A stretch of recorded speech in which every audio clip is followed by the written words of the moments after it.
Okay, guys, let's go over all of the crazy stuff that happened in Epic 7 the past couple of days. We went over the video releases and the prior video, but we didn't really check Stove out, so let's see what's going on Stove. Okay, so let's see. Wow, holy smokes, this is a lot. Balance adjustment preview. This is probably just going over again the units that were getting touched, right? Yeah, we went over this extensively. I've got a video on this if you want to hear my thoughts on the balance patch.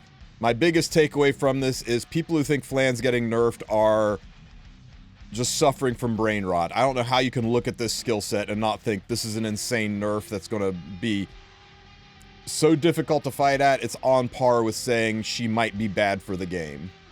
This is going to be, what she's going to do to you in fights is crazy. And there's one or two people like, well, yeah, but this counters her and that counters her. Yeah, all these units have counters, and that's good. That's why it's called a balance patch. And they knocked it out of the park on this one. I really think they did.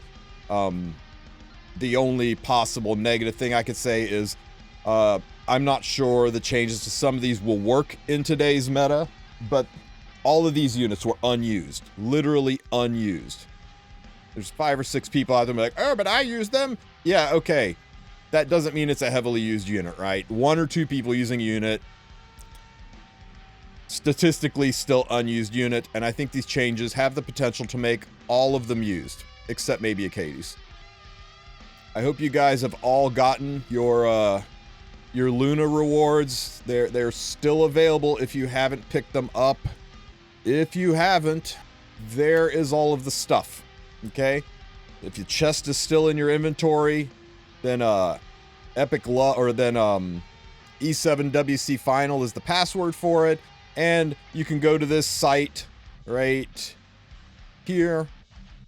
You can tell them that you are on Global. You can enter your membership number, which you can find on your settings in game. That's click on this, go to settings. And right here is your member number, okay? You can copy it to the clipboard, come back in here, paste it in, enter your nickname. Your nickname is your in-game name in Epic 7. And you type the coupon code here and you hit submit, and done is done. You do that, and a couple of minutes later, maybe go to adventure and go back to lobby to flash it. You click on this, and she will be chilling out right there in your inventory so you can get your emoji and use it in your chat. Okay, what else we got? Guys, did we do it? Remember how we had free unequip all July in celebration of the China server, and then we had free unequip all August in celebration of Foundation month, and now we've got free unequip all September. Did we do it? Did we make free unequip every single weekend a thing? Because I tell you, it's going to feel really bad if they go back to not giving us free unequip on weekends, because we've had it like every weekend for months. Okay, so what do we got here? So just free unequip once again. Unequip 11th, 20th. So yeah, unequip every weekend in September. Fan-freaking-tastic. You know what? They should just stop making this an event and just do one more post that just says weekend free unequip, and down here says forever. And that's it. They should just remove the unequipped cost and just give us prisons. Yes, Moonstar is singing the song of my people. We should have gear loadouts, presets, whatever you call it, where you can click a save button and it remembers the gear on the unit so that you can unequip it and then go back later and push one button and put all that gear right back on the unit. That 100% needs to happen. I am not sure I'm down with removing unequipped costs entirely. This game's economy has been really stable for half a decade now, and removing unequipped costs entirely could theoretically destabilize it and also make gold irrelevant. So I like that it's there. I like that it keeps people from, farting around and doing stupid stuff in Guild Wars during RTA weekend stuff, but for weekends, it should just always be free for weekends. Ezran Foundation Day celebration, 110 free Covenant Summon event. The biggest festival in Epic 7, the Ezran Foundation Day, is back. Imagine what this is going to be like for the 7th anniversary, guys. To celebrate this happy day, daily free summon will be changed to 11 summons. So for 10 days, you're going to get 11 summons a day. So instead of 1 summon a day, we get 11 for 10 days. It's an extra 110 summons every day. So that's kind of nice. Everybody likes free summons. Hopefully you guys get some ML5s. Words, details. You can check that out. Links to all of these I will put up here in a few.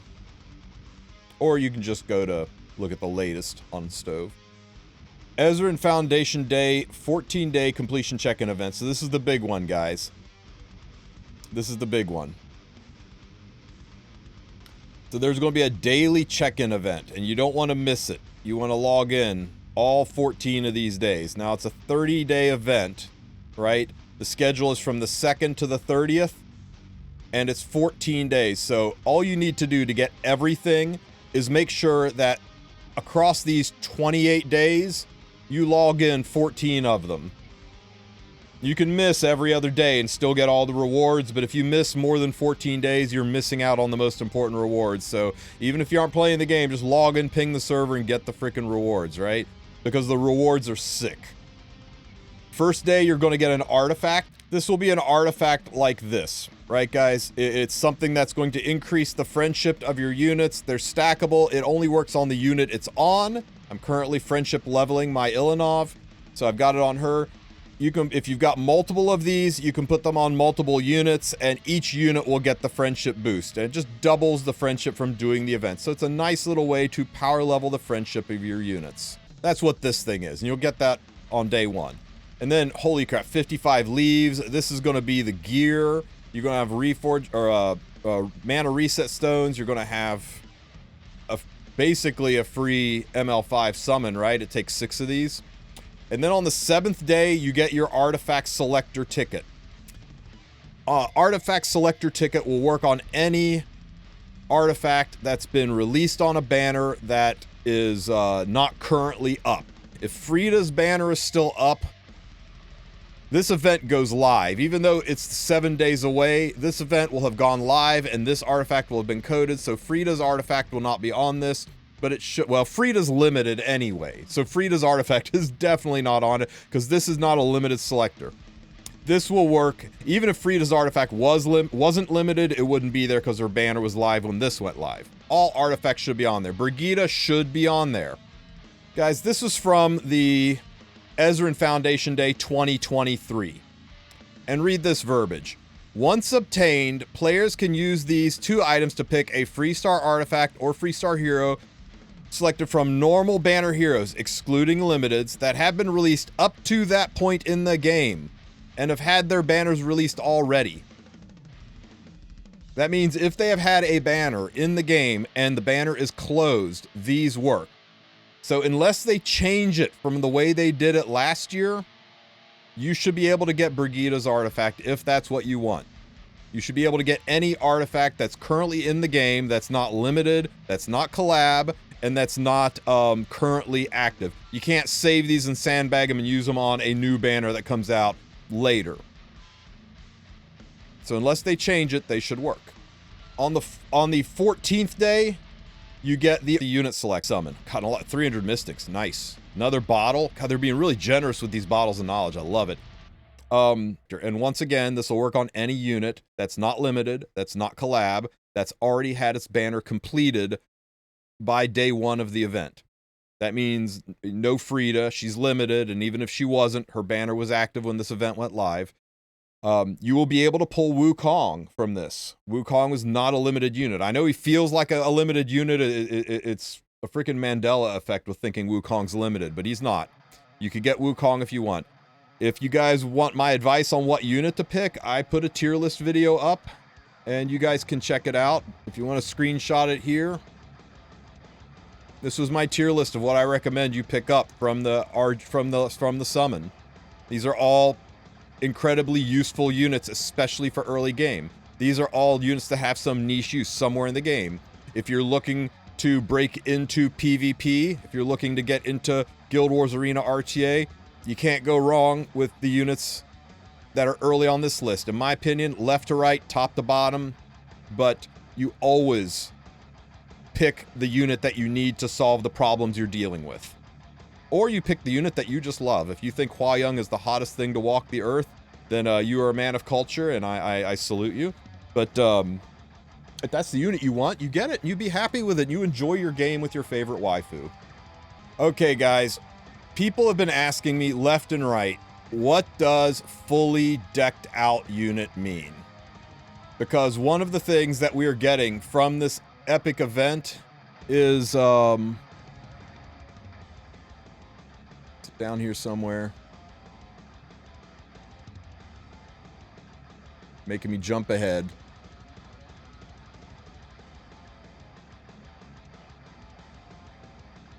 Oh, I can't even find it. But one of the things we're getting from this event is selector tickets where some of those selectors get you a fully decked out hero. What this means is the same way it works in Ancient Inheritance, but permanent, right? It's the same thing. You get the unit, and it's just like it was inside of AI.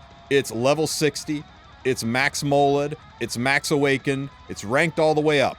It does not include gear, it does not include an EE, it does not include imprints, it does not include an artifact. None of that. There's some people like, oh, surely it means imprints too. No, it does not mean imprints. Think about what that would mean. If you could pull a triple S unit, that means any ML5 equivalent you have can now suddenly be triple S, because that's what I would do. That's sure as hell what I would do. I would look at my ML5s and go, I want these 4 or 5 ML5s to be super meta, so I'll just get a triple S and slam that into my ML5 units. It's never, they're not going to do that, guys. It's going to work just like Ancient Inheritance works, the way Ancient Inheritance fully decks out a hero. It's going to work just the same way that that Grace of Growth works, how it fully decks out a hero. You pull a fully decked out hero, it'll do exactly what Grace of Growth does. It's going to max out a hero, it's going to 6-star awaken it, it's going to give it its Molagora, it's going to make it top level. You aren't going to have to do anything to it other than put gear on it, put equipment on it, maybe put EE on it, and then decide whether or not you want to stuff other things into it for imprints, because you're not getting imprints. Okay, so now that we've covered what fully decked out means, and I hope you guys are clear on that, and stop DMing me asking if it means imprints. Let's go over this. We covered the 1-minute update in the other video. Let's not beat that dead horse. So, album side story. So right there it is. They're putting her in the side story album, right? Will she be able to hit a? Okay, so so her event will be up from this 2nd to the 14th. You got to clear the hall. Put her in the album side story. There'll be a puzzle mission, story progress, illustrations. You can get this from doing her story, because everybody heckin' loves 78 gear. Yeah, I don't see it. There's no banner, guys. They're just putting her in the side story tab, so you can go and do her side story. And they're sorry, so you can go do the side story and create her banner if you wanted to, but other than that, I think it's just her side event, not her banner. Ezran Foundation Day Celebration Epic Bash. Epic Dash. This is what everyone's super excited for. I got a whole ass video that covers all the rewards from this. 100 free summons plus Moonlight. This is not a selector ticket, guys. This means every day you get to do a 5 summon on your MLs. And on the 20th day, when you do your 5 summon, one of them is an ML5. And you'll also get some artifact summons and some unit summons as well as achievement points throughout doing your summons. So it's a 1 in 100 chance to get an ML5 from these summons, and you're going to do 100 of them. So the odds are you'll get 1 ML5 on the way to getting your guaranteed ML5. So this is kind of like, on the average, giving everybody 1 ML5. Now, some are going to get none, and some are going to get multiples. That's the way of that's the way of RNG, but this is a really, really generous thing. I went 13 months before I got my first ML5. So, the fact that people are just in 20 days going to probably get 1 to 2 of them is crazy. It's still hard for me to wrap my brain around how much easier it is to get ML5s now. This is a limited pool. And we know it's a limited pool because it says right down here, these heroes are excluded. You cannot get Senya, sorry Sue. You cannot get Luna. You cannot get Empyrean Ilanov. If this event goes over top of a Harsetti banner, you cannot get Harsetti. You cannot get Wandering Prince Sid. You can get anyone else. Otherworldly Chest Exploration. So this is the boost to Rift, the special boost pack that we're getting to Rift. Yeah, you can get Landy from that. Now remember, it's all random. There's no selectors in that, but she will be in the pool. So in Rift, this special chest can drop, which guarantees level 85 equipment with high equipment score, right? High equipment score, I believe, means it's 33 equipment score or better. It's when you look at the list, you'll see ones that are kind of shiny and glowing. Those are really high equipment scores. It means the substats are very, very high. So that is that's nice that these chests will be there, and that this just means not only is more gear, even more gear dropping from Rift, and Rift already dropped about twice the gear of Hunt for the stamina per stamina. Now it's dropping even more gear, and it's guaranteed to be great gear. So that is really, really nice boost to Rift. They're doing a Goblin's Treasure Storage event with guaranteed equipment. This, I believe, is targeted more at newer players. Am I wrong on that? Let's see. Treasure Storage contains 20 stamina per entry, guarantees 10 equipment every day. You can bring Guardian Pets Treasure Storage, say. The equipment obtained from this requires significantly less XP compared to regular equipment, so it takes less XP to level this gear, which is great for newer players. It's going to take less resources to level this gear up. The equipment drop from the stage will have 4 random stats aside. The sub-stats will not be the same type as the main stat. That's normal. Weapons, helms, armor will not have... Okay, so...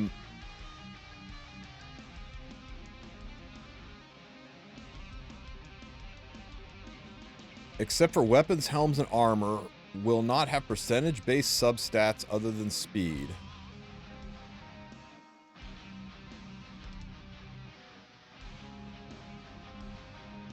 What the absolute hell does this mean? Does mean I think it's got to be a mistranslation. They're not saying that your rings and necks are always going to be flat main with 4 flat subs. This is a typo mistranslation, guys. I think this is just much like they tried to explain the way gear works here. They tried and failed to explain how gear works here. Because this is angling towards newer players, this entire event is angling towards new players, so they're trying just to explain how it works. Equipment substats from Goblin's Treasure Stories are enhanced using unique formula. Yeah, I mean, this is just explaining how the Epic 7 gear system works, and this is just mistranslated or mistyped all to hell and back again. And here's a chart explaining the ranges things can be leveled, right? We'll have to see if this gear is any better or worse. If it's worth doing for everybody. If it's worth the 200 stamina, right? 20 stamina, and you can do it 10 times, I guess. We'll just have to see if it's worth it. I think this is just a way to address one of the most common complaints about Epic 7 has always been gear is a pain in the ass to get and a pain in the ass to roll. So they're addressing that by giving us access to way more gear, especially for new players. I think it's pretty clear from the dash rewards and stuff that they are flooding us with gear to try to overcome the #1 complaint of Epic 7, which is the gear grind is awful. All-in-one benefits, Epic Dash buff event. Part 1 buff event for 8 weeks. Wow. 50% Hunt, equipment craft material drop rate, 50% AP, 2x rune, all spirit altars open, 10% increase. So I guess the question would be, taking Rift, which is already double Wyvern, and increasing it by 10%. So let's say you get 10 pieces of gear as our baseline. That means you get 20 pieces of gear from Rift, and now you're going to get 22 pieces of gear from Rift with a 10% increase. Versus 10 from Wyvern, you're now going to get 50% more, so that's 15. I still think Rift is going to be better for gear. But remember that hunts give targeted reforge mats. You might get more reforge mats from Rift, but you get targeted reforge mats from hunts, right? If you farm Wyvern, you only get Wyvern gear reforge mats. You don't get Golem reforge mats while you're farming Wyvern. You also have a chance for Mystic Metals to be dropped in Hunt. There's 0 chance for that in Rift. Same with bookmarks. There's a lot more on the loot tree. Is Rift being added to Quick Battle? I don't know. I've not seen that mentioned yet. So I don't know. Epic 7 is a game of resource management. Sometimes you farm AP because you need gold, you need catalysts, you need to run friendship up. This is where you hang out. Sometimes you need to awaken your units and you're out of freaking runes. You go and do your spirit altars. Sometimes you need gear, but you also need reforged mats to level that gear. What good is getting a shit ton of gear from Rift if you don't have the mats to make it 90? What good is getting gear from Rift if you don't have the gold to level the gear? Look at what you're hurting and focus on the aspect of Epic 7 that gets you the best return on investment. Always focus on your biggest return on investment in Epic 7 as well as in real life. It's a game of resource management, much like real life. There's no best place to farm. The best place is you farm what you need.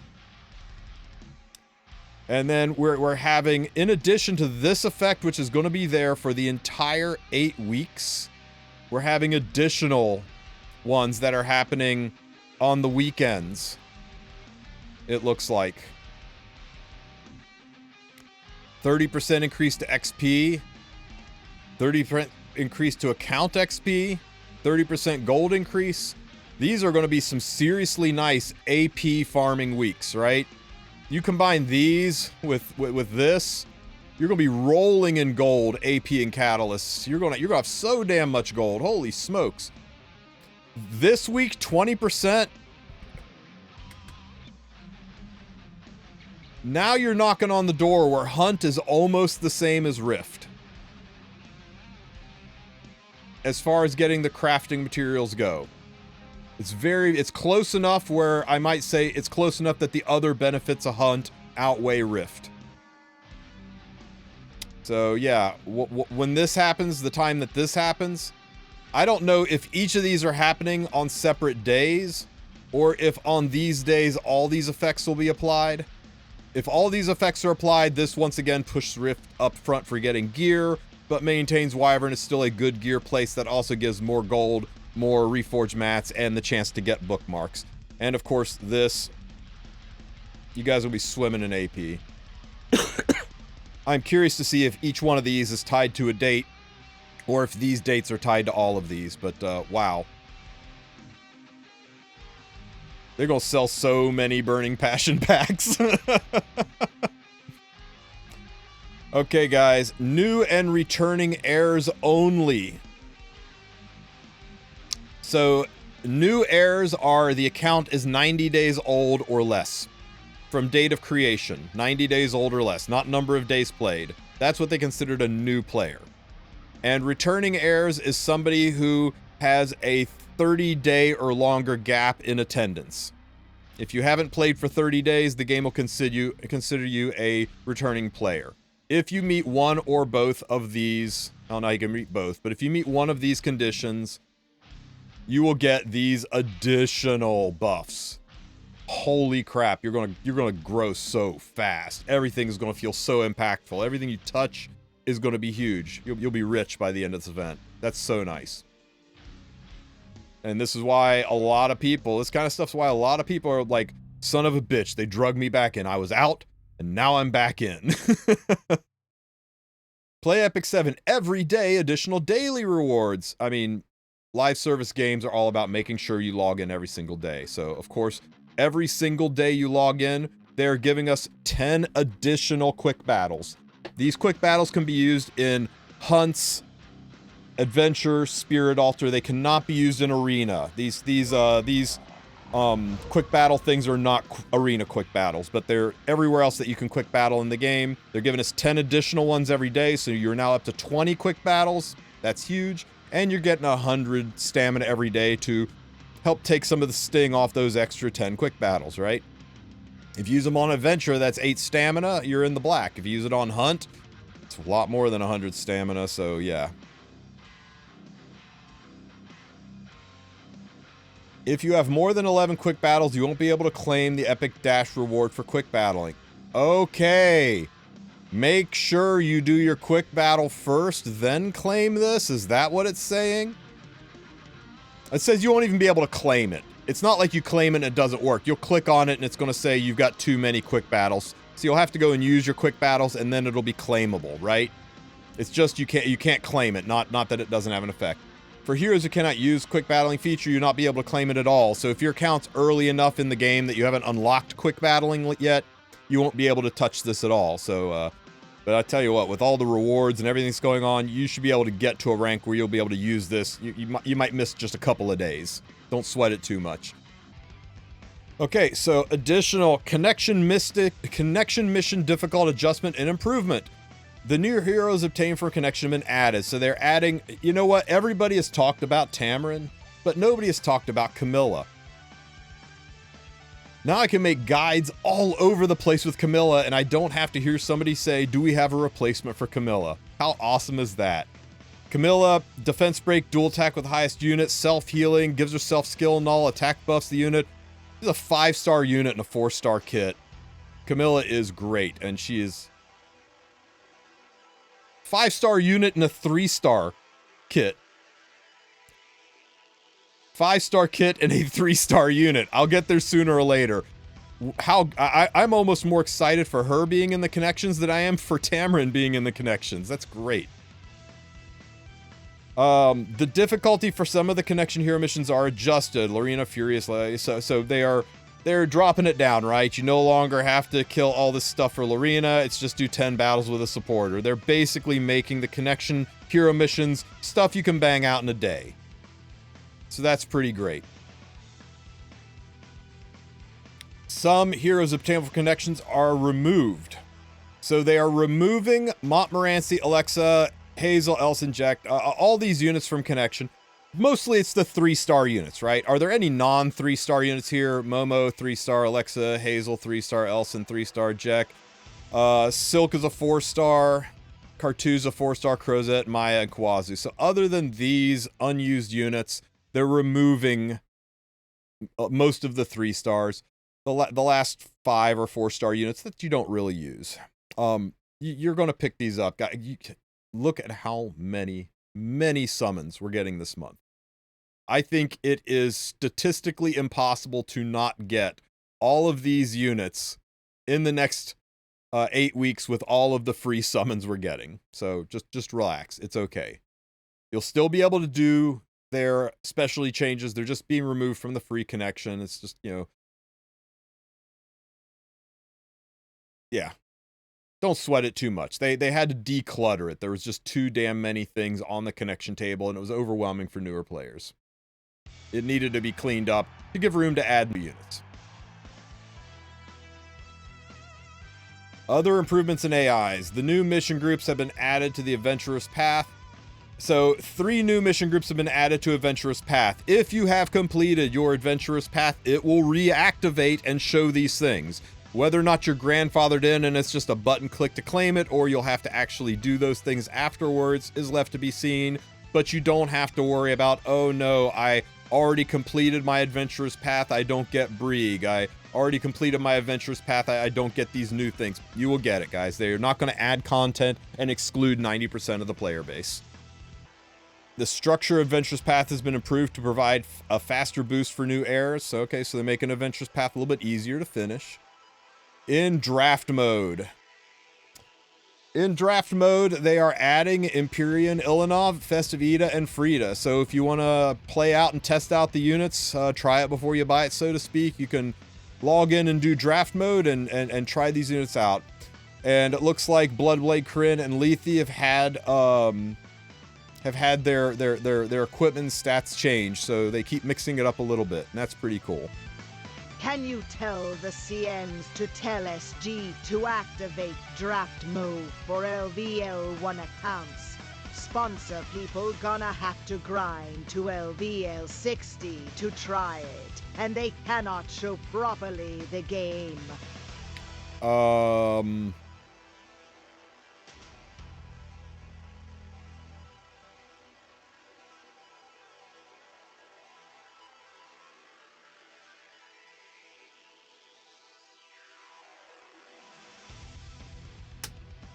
Yes. Yes, I can. Players will be able to meet the new 5. Okay, so they are putting Yuna in the Covenant and Elemental Summons, and a lot of people said, so what? So what is, I think they're doing this so that they can release Fire or Earth Yuna or potentially ML Yuna. Why else would they add her to the Cubs when she is free in-game and not really used? So you can't even get rid of her. I am 99% sure you can't even sell her, or you can't transmit her. The visibility of the hero rating icon has been improved. Okay, great. A feature to share the equipment information of your heroes when sharing your hero rating has also been improved. Sure. The feature to and this stuff, this hero rating, guys, this is talking about the in the journal where you can go in and, you know, look at a hero. Hero rating is down here in the corner where people will talk about, you know, how good is the hero, what's the score, and you can click on the little icon by it and you can say Ozakir thinks this about Ludwig, and this is how Ozakir's Ludwig is built when he shared it, at the time he shared it, which this was how it was built in February of 2023, not how it's built currently. So it looks like they're just kind of making improvements to this interface and sharing, right?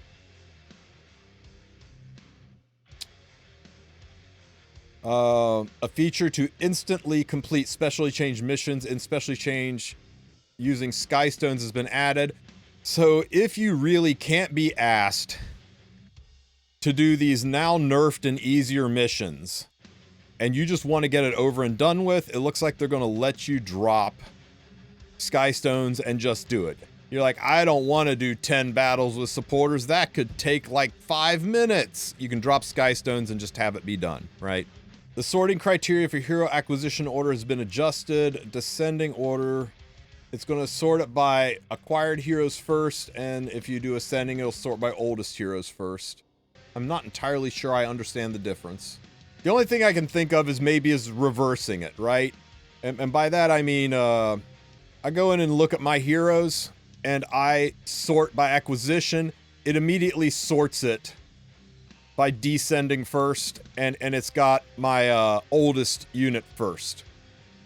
And I think when most people do this, they want to see what they just pulled, so they have to go and click it and they see their newest unit first. And they want to see, I think when people use this, they want to see who they just got, not who they got first. So maybe that's what it is. Maybe they're flipping the order. They're doing the most recent first, and then you can click it again to sort by oldest hero, which is a nice quality of life, I think. I've used that filter to specifically find what I just pulled to transmit or imprint with. That's about it. The seal debuff effect has been added to the search filter. Okay, so now when you you're trying to find specific heroes, you can click this one. The seal button's been added here. I guess we now have enough units that seal that you can search by units that do that debuff. Nice way to find, yeah, it's an easy way to find ML Luna and Archdemon Shadow, and it's also a pretty good indicator that we're going to have more seal units coming in the near future, Harsetti. This one's important, guys, because it's in, like, 16-point font. The hero recommendation tags for September content have been updated. Hell yeah. That changes everything.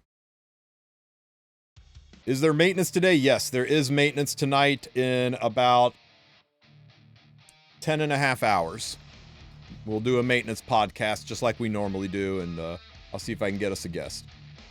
They improved the tutorial.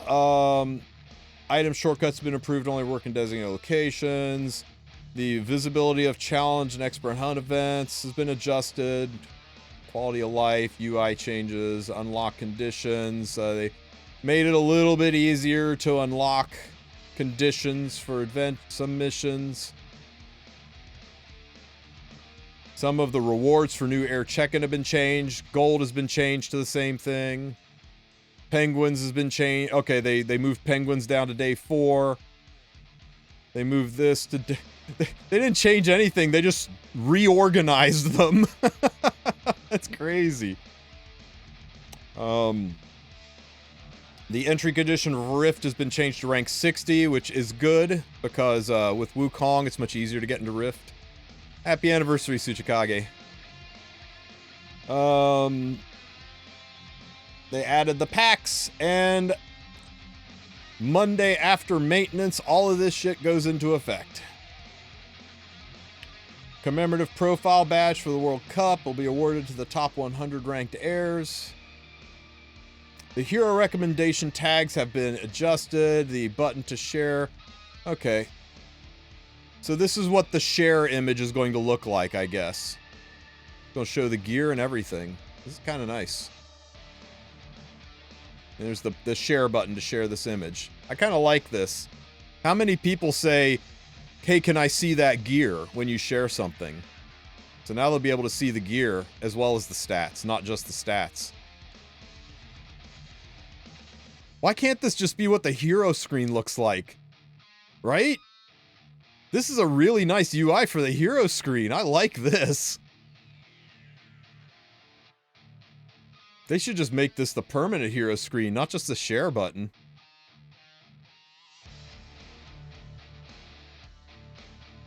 UI's improved. Strawberry cake can be obtained. Strawberry cake, that's the XP boosting one that we get day 1. Descriptions, information. The message that appears when duplicate spectator is placed during adventure has been removed. Okay. Wow. Yeah, everybody, send the feedback. Tell them to make this the customer screen, not just the share screen. I mean, right?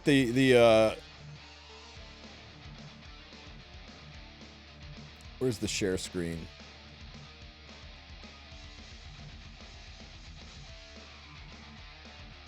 This is the share screen we currently have, and you have to click and hold on each piece of gear to see each piece of gear. And it's not bad. But this is clean and much nicer. I like this. I really, really hope that this becomes the character loadout screen, right? So that when we when we go in to look at our own units, instead of seeing this, we see this, right? What information's missing? Doesn't tell us about the sets, who cares? Plenty of room in the UI to add these bottom buttons, right? To stick those over here or over here. Artifacts up here too. They'll have to squish it a little bit to the left to get this in, but there's plenty of room to squish this a little bit. This should be the character, yeah, this should be the character loadout screen, guys. Enough of this dated, crappy-looking UI. I like it. Oh, well. So, guys, send in your feedback. Tell Smilegate to improve our UI by making this our UI, because I love this. All this stuff is happening soon. Anniversary is going to be right after maintenance. This is a lot. Expect it to be a decently long maintenance, probably 4 to 6 hours. But as soon as maintenance is over, this will go live, and what an incredible Monday it's going to be for many of us. If you have any questions, ask them in the comment section. Don't forget to like and subscribe, and if you are seeing this today before maintenance has occurred, join us tonight for our maintenance podcast. Have a great one, Epic 7.